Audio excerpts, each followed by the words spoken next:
行了，那个危险了，危险了，基本上连续的重拳来源到这个不行了20多次的重拳，啊，手打起来已经没有机会了。眼前这个正在暴打中国小伙的家伙，正是连死神方便都不敢惹的荷兰拳坛王者。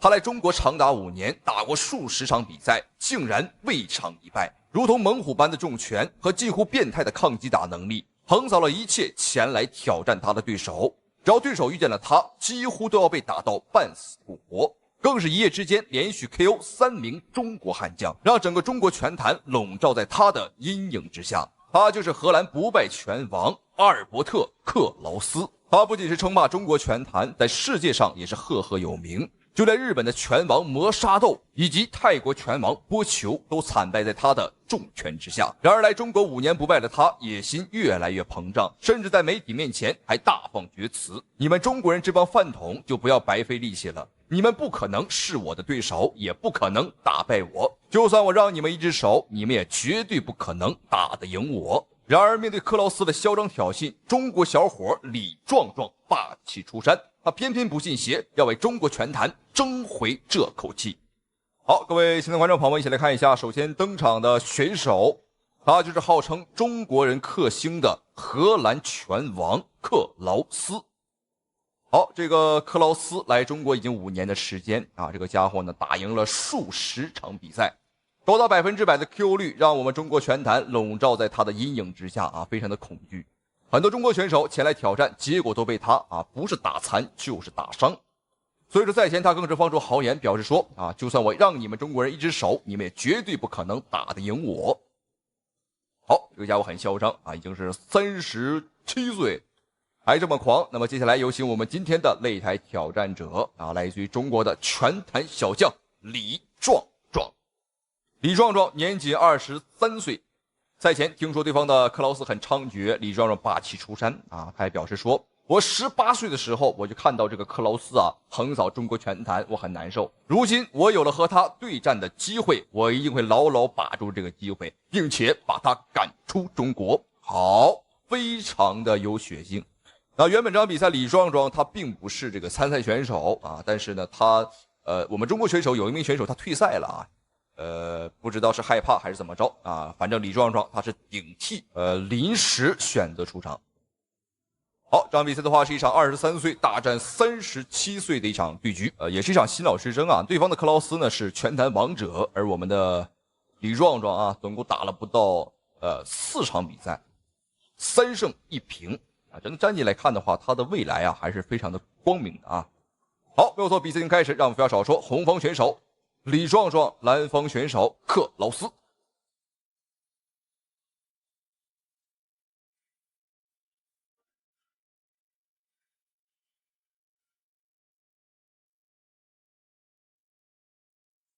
双方一上来都很稳，那李壮壮也不着急。赛前可以说不止外国人不看好我们的，国内有很多这个我们的中国人也不看好李壮壮表示说克劳斯是无敌的他很厉害。这种人，观众朋友们赶紧抓走判枪毙都不过分。很多我们中国的粉丝拳迷就不支持我们中国选手非常喜欢我捧着外国人的臭脚是捧了又捧是亲了又亲，闻了又闻，又舔了又舔就觉得外国人哪儿都好，一说起中国选手哪儿都不好，哪儿都不行这种网络喷子还是很多的好，我们看李壮壮在身高上的话是有一点点小优势。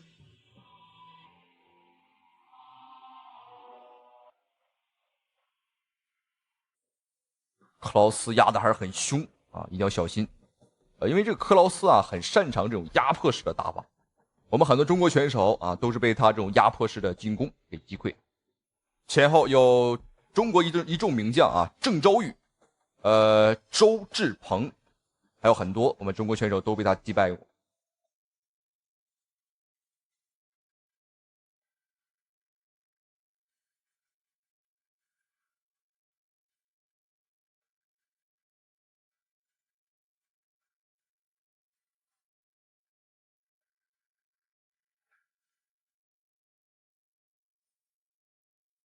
克劳斯作为这个踢拳界的王者呢，实际上他的腿法并不是很厉害，它的特色就在于它的距离把控、头部的摇闪以及它的重拳啊，3点相结合。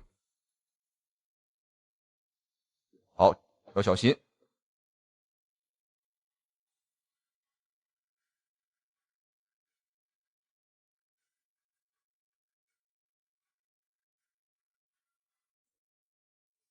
哎呦，这个应该是滑倒，因为这个地板啊，明显是有一点滑。实际说到底啊，就是壮壮呢是有点紧张的啊。面对这种拳坛王者不被拳王，能够打到这么镇定，实际上也很不错了啊。好，这里稍作休息，让我们来看一下双方第2回合的精彩对局。对方的克劳斯在第1回合呢是展现出来了他的压制力，但是这个效果呢只能说一般，而且壮壮他的反击啊打得也很不错，很准。我们都说拳霸少壮，所以说年轻啊，他有个特点就是反应速度。我们看，选手的平勾啊打得很准。其实最好啊是不要和对方去换拳啊，因为这个对方克劳斯的重拳啊在拳坛是很知名的。我们尽量还是要和对方去打这种啊，游走战术是最好。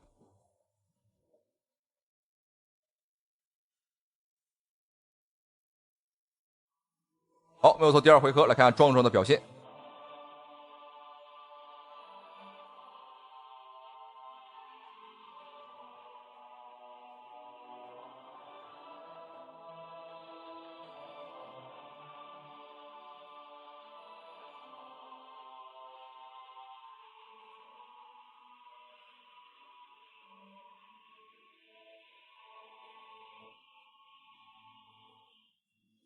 好，没有错，连续踢击对方的大腿内侧，让对方的这个克劳斯呢，他的移动能力也给他限制住。实际上我们从侧面上来看呢，对方的这个大腿啊，尤其是所露出来的小腿，要比这个大壮呢瘦很多。哦，要小心！神龙摆尾。好，双方的换拳，大壮是有点优势。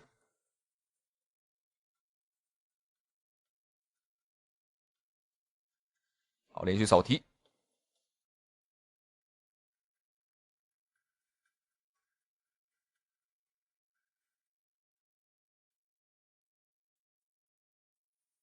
哎呦，从对手身上跨过去，什么情况？壮壮这个举动啊，很明显也激怒这个克劳斯了。我们看，对方只要失去了阵脚，我们就可以打这个迎击。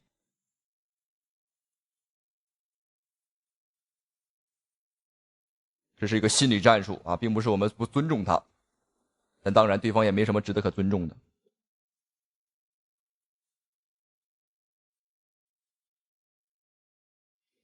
中国选手腿粗啊，实际上是有个特点，因为大部分中国选手啊都是练习散打出身，啊，很注重腿法。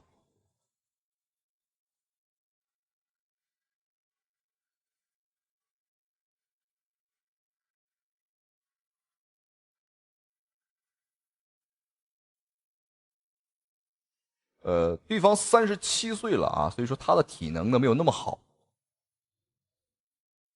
所以说对方的克劳斯在进攻的频率上，我们肉眼可见啊是明显有下降。好，转身拼拳。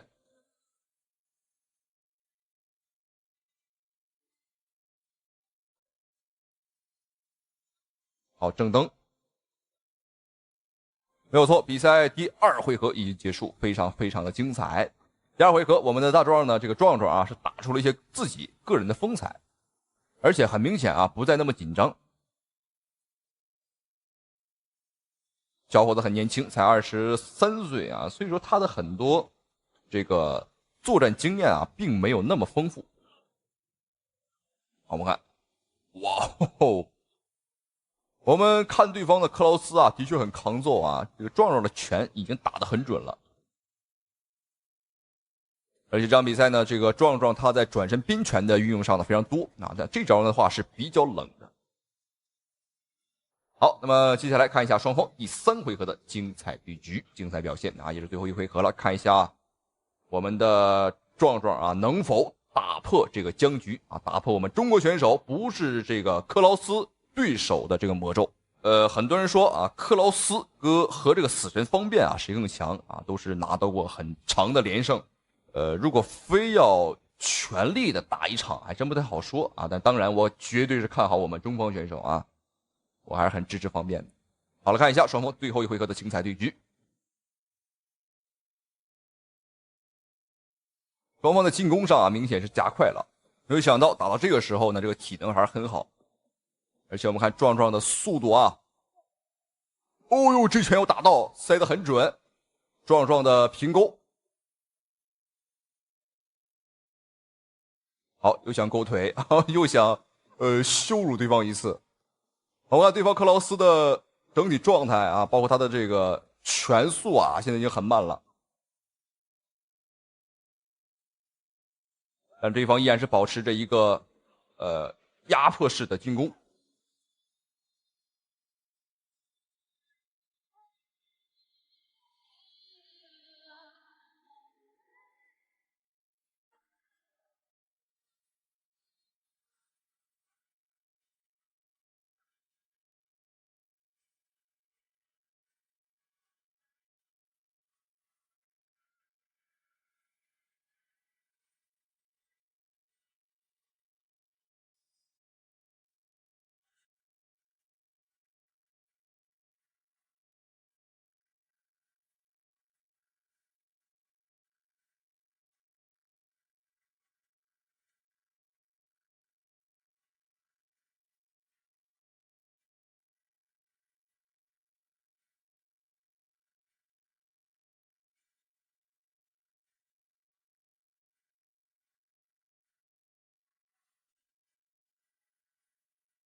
好，最后1分钟的时间。哦呦，这个顶膝很重，后手的迎击，带顶，哇，挑衅对手。我们的大壮啊，李壮壮的状态完全是打开，而且我看他现在状态很不错啊，连续的进攻上以及战术上啊都制定得很好。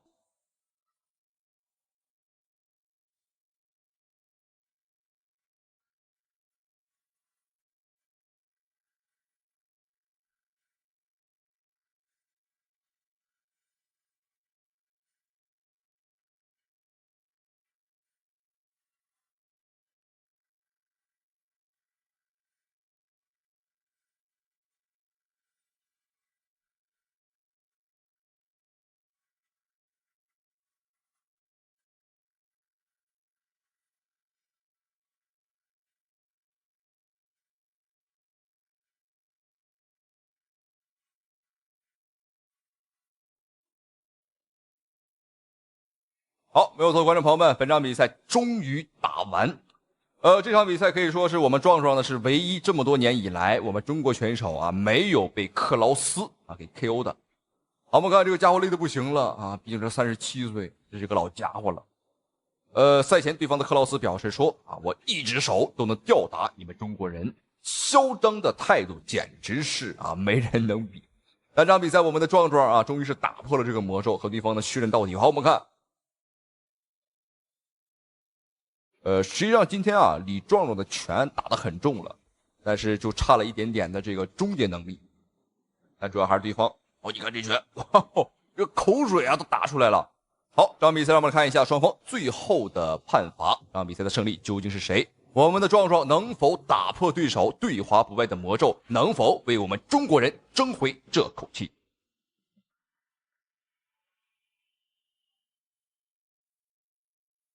好，没有悬念，没有错。让我们恭喜我们的中国小将，年仅23岁的李壮壮拿下了本场比赛的对局。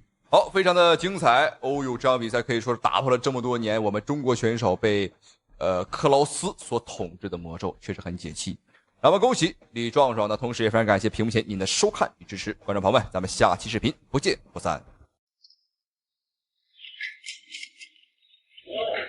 美国黑人无视中国选手握手，恶意推搡，更是比划各种手势，嘚瑟挑衅。中国小伙当即霸气回怼，上台之后更是全程骑着他暴打，大快人心。好，各位亲爱的观众朋友们，这场比赛呢是为您带来一场非常精彩的中美对局。中国队长傅高峰重出江湖了。那这场比赛也是迎来了一场和美国选手恩扎巴的一场精彩对局。好，比赛开始了，可以看到红色短裤是傅高峰。很开心啊，能够看到傅高峰重新回到擂台，也是我们的老朋友了。哎呦，对方美国选手很积极啊，像条疯狗一样啊，想咬傅高峰的腿。而且想必赛前你也看到了，对方的美国选手啊很猖獗。对着我们傅高峰比划了各种非常猖獗的手势来挑衅啊，甚至还推搡我们。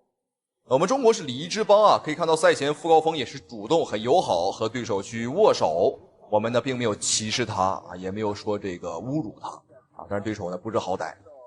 哎呦，可以看到对方主动想来摔哦，再一次。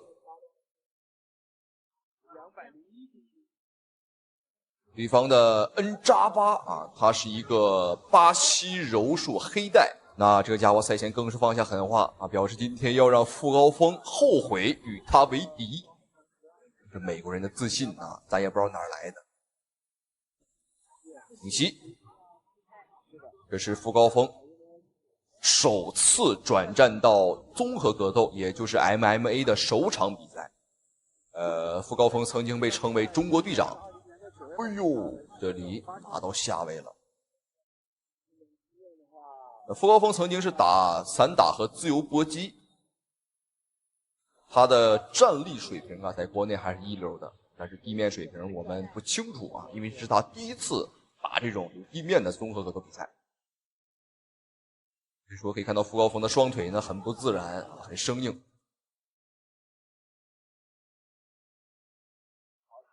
一个半防守的姿势，哦，但是傅高峰的力气很大，连续砸击，到了这个傅高峰的这个成绩了，对，啊，不要让他起来，对。双方回到站立，哎呦，这里刚回到站立，对方的恩扎巴这小子再次把傅高峰按在地上，不是特别的深啊，手抱的也不是特别深。但是依然的这个冲劲儿还是把傅高峰给带到了地面，是，然后加杀固。我相信您对傅高峰肯定也不陌生了啊，35岁的一位老将，傅高峰在散打上的造诣啊还是非常深的。那曾经傅高峰也是效力于我们中国的国家散打队。好，裁判终止比赛。对方的美国选手这个恩扎巴呀。别看他很年轻啊，他的力气很足，但是在老将这个傅高峰的面前啊，也没有太多的办法。好，裁判警告了对方的美国选手啊，告诉他呢，这个不要犯规啊，小子，别犯规，我盯着你呢。同时也是来告诉傅高峰啊，你看跟傅高峰说话就相对来说比较的这个缓和，毕竟在我们中国这边打比赛。好，比赛继续。恩扎巴来讲，你要尽全力的去比赛啊。是场台的赵江老师，觉得不够尽全力了哈。没错。要跟大家说一下，这个不是导演的。这里比赛又是到了地面，那地面这一块对傅高峰来讲呢，确实很煎熬了。现场的确是一个非常意外的事情。是。因为我觉得可能刚才是在进入到地面之后啊。对方的恩扎巴也知道啊，打站立自己不可能是傅高峰的对手。进攻侵略性，就是可能赵江老师，因为赵江老师本身也是习练过柔术的一位高手，所以他觉得在地面的侵略性。哦，可以看到傅高峰的这个地面啊也很有天赋，虽然说刚练了没多久，但是他的转换速度还是比较快。对手了，警告了一下蓝袍运动员。恩扎巴。对，傅高峰还是要放他起来。对。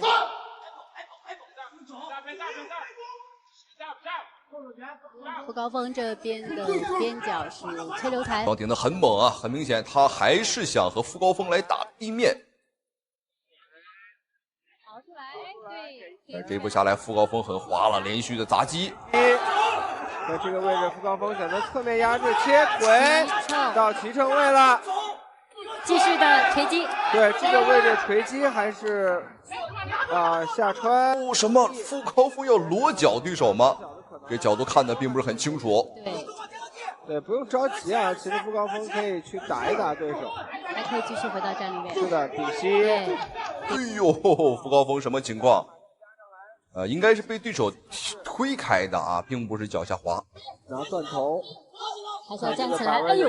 一打把对手给折倒。双方的这个地面缠斗，说句实话啊，打的也是你侬我侬。虽然是圈住了脖颈啊，但是应该没有太大的。哎呦，这个古井看起来拿得很死了，不知道傅高峰有没有危险？最后的10秒钟。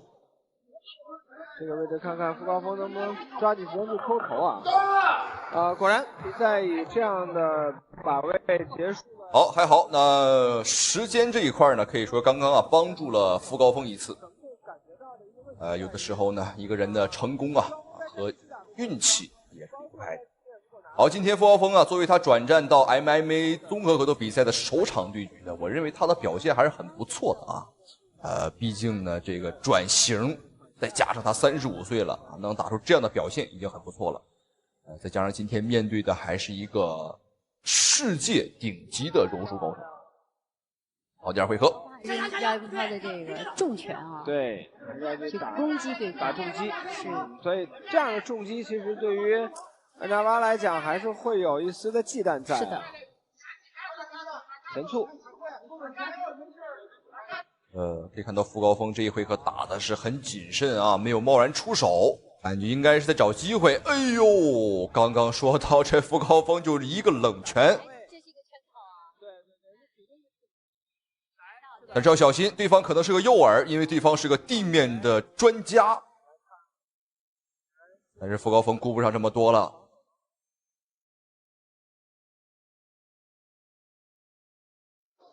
柔术的比赛当中，是可以选择主动的打地面的，对，打下置位。是。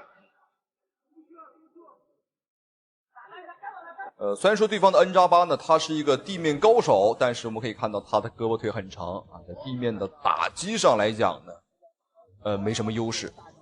这时候傅高峰只需要抽出身子啊，就可以打拳。小拳还是要上。对高峰来讲，要小心啊。对。小心对手往上去挂腿，是，连续的腿锤击，一次提醒要回击，要做动作。我的天哪，傅高峰的重拳像气锤，有朋自远方来，必须重拳招呼。好，没有错，本局比赛裁判终止了最终的对局。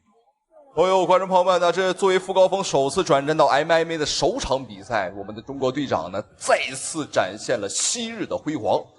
虽然说啊，在整个比赛当中呢，有着很多在对于擂台的生疏啊，但是这场比赛我觉得傅高峰已经很好的证明自己了啊。我虽然说35岁，但是我还是当年的那个中国队长，3大之王。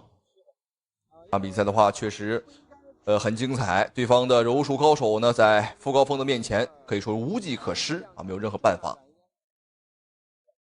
好，这场比赛让我们恭喜傅高峰，也是不负众望，也是没有辜负任何拳迷们对他的一个最后的期待，打得很精彩。好，最后的宣判，也希望傅高峰在转战到 MMA 之后呢，也希望他的比赛可以多打一些啊，也希望他呢能够屡战屡胜，还是像当年一样战无不胜。好，大家好，腰带又带回中国了。然后不管是今天来到现场还是没有来到现场的，你们给我很大很大的力量，祖国也是我的后盾。然后我不管走到哪里，我都是中国的伟力。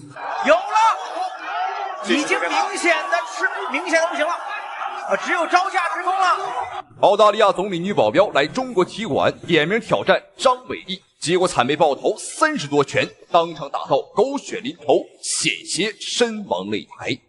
她是澳大利亚总理女保镖阿尔玛朱尼可，虽然说有着天使般的面孔，但背后隐藏的却是心狠手辣的魔鬼，并被冠以100年第一泰拳女天才的称号。她身高臂长，有着10人距离的惊人反击，以及捉摸不透的刁钻拳法，经常在擂台上把对手打到面目全非，当场毁容。而且她每一次都很享受把对手打到毁容的这个过程。梦想成为世界第一女拳王的她，必须要跨过张伟丽这座大山，所以说向张伟丽发起了挑战。这一次我去中国打比赛，我哪一天去，哪一天便是张伟丽的忌日。只要他不认输，他绝对会是我的泉下亡魂，他绝不可能是我的对手，我有100%的信心能够击败他。好，亲爱的观众朋友们，欢迎收看本场比赛，这一场中国格斗女王张伟丽的一场精彩对局。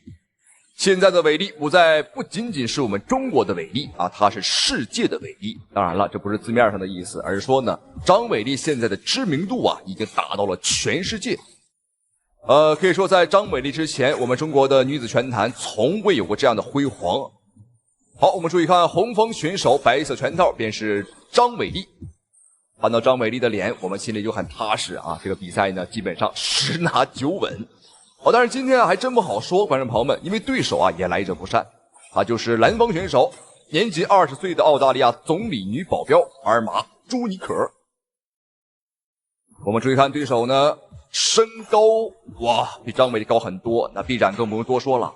对方身高1.75米，但臂展达到了1.86米，而张伟丽观众朋友们仅仅1.65米的臂展。本场比赛要把双方比喻成动物的话，那我们伟丽就是一头女狮子啊，母狮子，对方啊就是一头长颈鹿。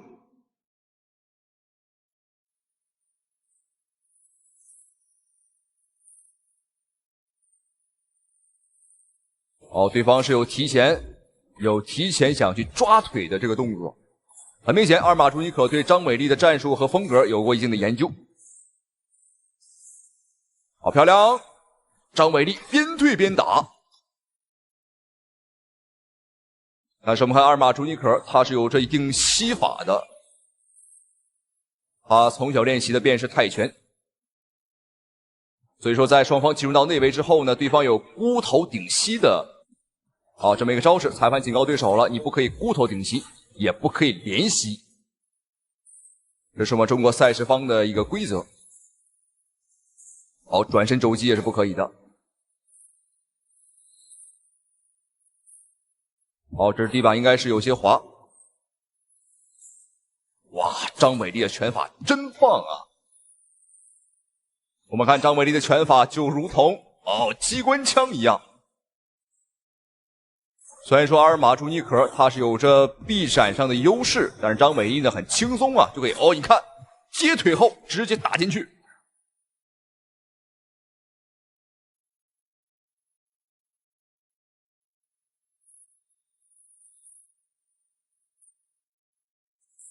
阿尔玛是很难招架住张伟丽的这种攻势。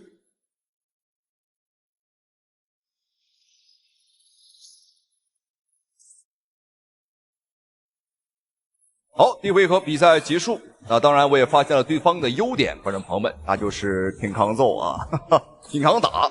希望对方啊能多抗打一会儿啊，能陪张伟丽多练一会儿。因为张伟丽之前的对手啊都不太经打啊，打着打着比赛就结束了。好，接下来看一下两个人第二回合的精彩表现。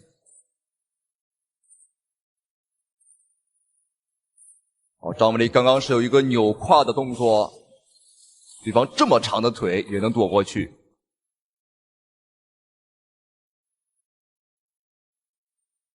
漂亮，后身的摇闪。漂亮，连军带腿。多亏是有围绳啊，差点把这个大高个长颈鹿推出擂台。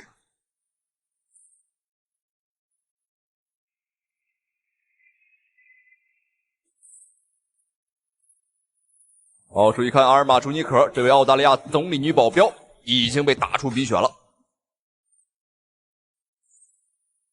打张伟丽啊，你不流点血不现实。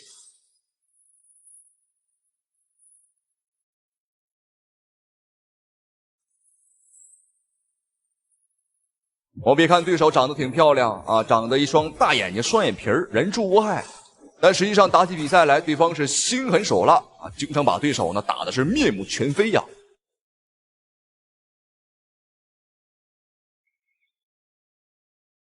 曾经有一场比赛，对方是把对手这个牙齿打掉了6颗，而且这个面部打到了1级伤残。您听好了，是1级，基本上是认不出来了。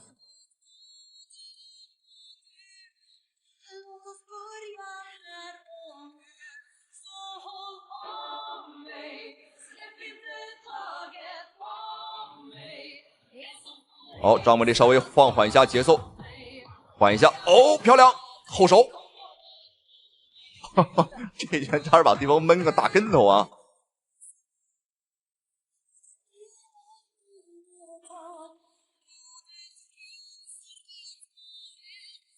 这个阿尔玛呢，更多的他是打一些远距离啊，外围比较厉害，而且他的拳速不是很快，更多时候打一些点数和单击，漂亮。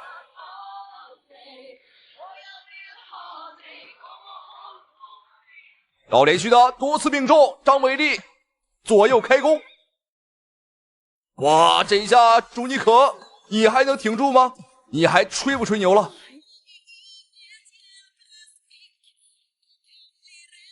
这一下还是让对方躲了过去。赛前对方是有吹牛啊，说本场比赛要么他打死张美丽，要么张美丽被他打死。但是现在我们看到的情况是截然不同的啊，更惨的人应该是他。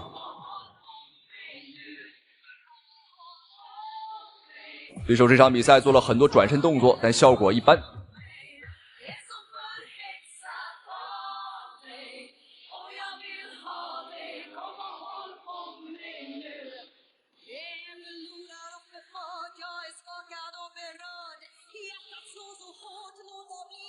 好，观众朋友们，比赛终于结束。今天张美丽的表现只能有2个字来形容，那就是彪悍。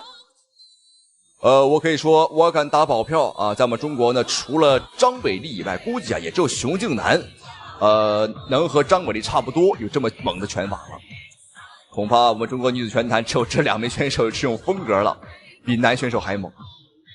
结果毋庸置疑，让我们恭喜张美丽一致判定优势拿下对局。